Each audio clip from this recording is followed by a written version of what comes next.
Solapur news मध्ये आपल्या सगळ्यांचं स्वागत।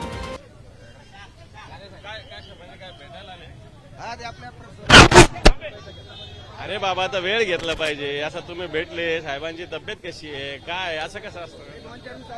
आणि आमची भूमिका स्पष्ट ती का नेहमी नेहमी विचारायची? भूमिका कोणती स्पष्ट करा? सर्वपक्षीय आज मराठा समाजाला ओबीसी म्हणून आरक्षण पाहिजे, हे सकल मराठा समाजाची मागणी आहे। पक्षप्रमुखांची भेट घेऊन त्यांनी या ठिकाणी त्यांच्या पक्षाची आपण ठीक आहे ना, मग ही काय पद्धत असे 4-5 जण या आम्ही बोलू, त्याला काय प्रॉब्लेम? साहेबांशी बोलू।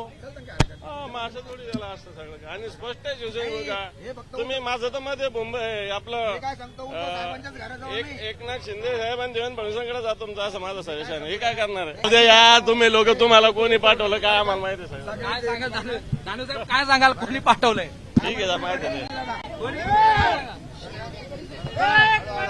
आता तुम्ही दानवेंवर बोलात, काय वाटतंय भूमिका?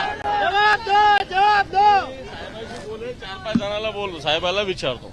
आपण शांततेत व्यवस्थित आपण शिवसेनेची भूमिका क्लिअर आहे, सगळं झालं।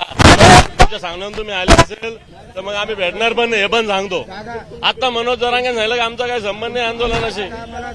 आमची भूमिका माहिती आहे तुम्हाला, तर तुम्ही झोपलेले का जागी आहे? दादा मला एक सांगा, तुम्ही सुरुवातीपासून बघताय आता मग तुमची आमची भूमिका माहित नाही तुम्हाला? हा तुम्ही बघताय आमची भूमिका आता सांगतो मी पक्षाचा नेता, मी सांगतो आता भूमिका। काय म्हणले का आम्हाला कोण पाटील आम्हाला इथे विचारलं मी, कोणी म्हणजे मनोज जरांगेंनी पाठवलं का असं मला विचारायचं। मला सांगा, डोक्यावर केसनी तर आपण समाजात काम करतो, आम्ही नाही करत सगळं का? बघितलेलं आम्ही नाही करत का? सगळं डोळ्यानं आम्ही बघितलेलं पण करतो ना। दानवे साहेब, काय वाटतं तुम्हाला एकूण? नाही मी बोलतो साहेबांशी, साहेबांनी बोललं 4-5 जणांना बोलून घेऊ, त्याला माझं सोलापूर न्यूज या यूट्यूब चॅनलला सबस्क्राईब करा आणि बेल आयकॉन प्रेस करायला विसरू नका।